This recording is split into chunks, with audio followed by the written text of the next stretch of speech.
జీవితమొక పయనమని గమ్యము తెలియదని తెలిసిన ఈ మనిషి పయనమాగదు.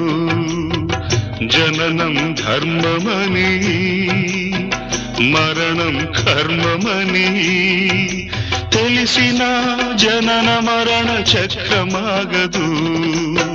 మరణం తథ్యమని ఏ జీవికి తప్పదని తెలిసిన ఈ మనిషి తపనాగదు.